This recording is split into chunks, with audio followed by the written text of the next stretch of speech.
Assalamualaikum warahmatullahi wabarakatuh. Salam planter petani sawit Indonesia. Salam tandan berduri. Sahabat tani sekalian, jumpa lagi kita saat ini dan semoga sahabat-sahabat sekalian dalam keadaan sehat walafiat. Sahabat tani sekalian, bagi sahabat-sahabat yang baru saja menemukan channel kita ini, tolong di subscribe dulu dan jangan lupa tekan tombol loncengnya agar tidak ketinggalan dengan informasi-informasi berikutnya dari saya tentang cara budidaya kelapa sawit umumnya. Kemudian silakan bagikan video ini sebanyak-banyaknya kepada sahabat-sahabat tani yang lainnya agar sahabat-sahabat tani yang lainnya bisa mengambil manfaatnya. Sahabat tani sekalian, pada kesempatan kali ini saya akan coba untuk membahas kenapa pelepah dari tanaman sawit kita selalu tegak. Misal seperti ini pelepahnya. Dan kebetulan tanaman sawit di sini pelepahnya terkulai. Itu kenapa pelepahnya tegak yang ingin saya bahas. Kemudian kenapa buahnya juga menjepit dan kecil-kecil.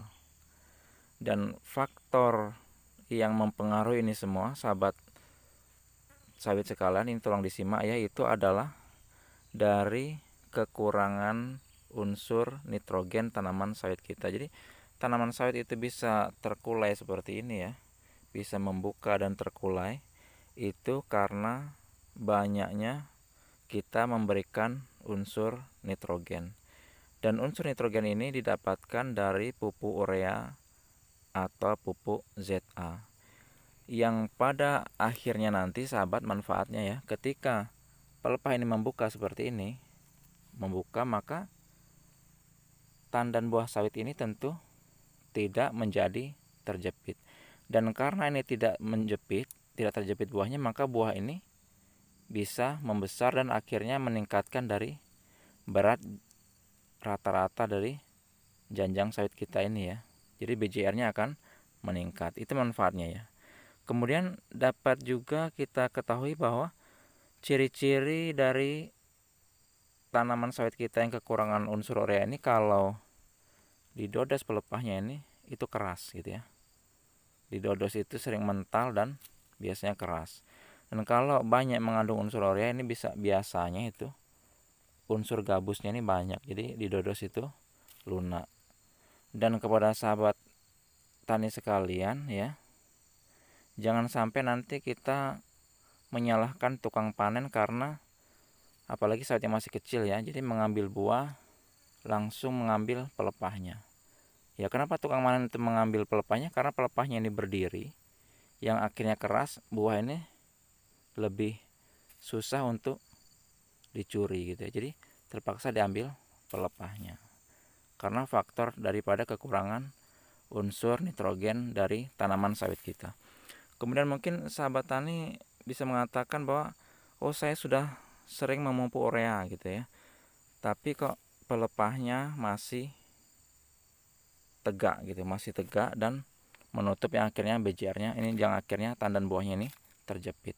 Jadi sahabat sekalian, tolong juga diperhatikan ketika kita melakukan pemupukan. Jadi yang paling penting yang harus kita perhatikan itu yang pertama adalah jangan kita melakukan pemupukan urea itu berdekatan dengan pemberian pupuk dolomit ya.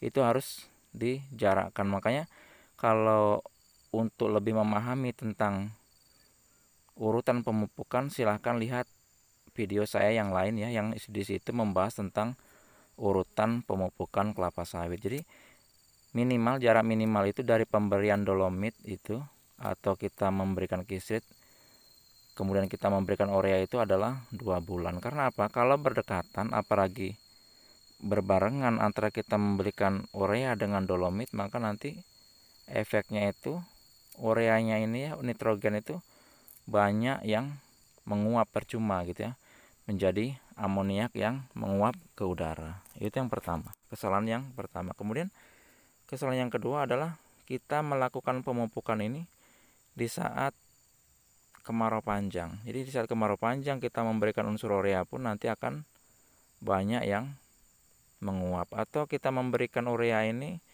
di saat curah hujan itu sangat tinggi. Karena curah hujan yang sangat tinggi, urea ini juga lebih mudah untuk larut terbawa air. Jadi sahabat sekalian, yang harus kita perhatikan lagi adalah selain kita memberikan pupuk, juga manajemen pemupukan harus kita perhatikan. Jadi sahabat, singkatnya dari video ini dapat kita simpulkan bahwa tegaknya pelepah itu disebabkan dari kekurangan unsur nitrogen, yaitu dari kandungan pupuk urea atau ZA. Dan kalaupun sudah kita berikan unsur pupuk itu, kalau kita berikan dengan cara yang tidak tepat, serempak dengan menggunakan magnesium ya, dolomit atau kisrit, maka akan lebih banyak yang menguap. Atau kita melakukan pemupukan di musim kemarau, itu pun akan banyak yang menguap dan akhirnya kita sia-sia. Mudah-mudahan dari video ini dapat dipahami dan kita nantinya bisa melakukan pemupukan dengan efisien. Akhirnya sawit kita bisa membuka seperti yang sahabat lihat di sini ya. Ini pelepahnya pada membuka dan buahnya pun bisa besar. Saya akhiri. Assalamualaikum warahmatullahi wabarakatuh.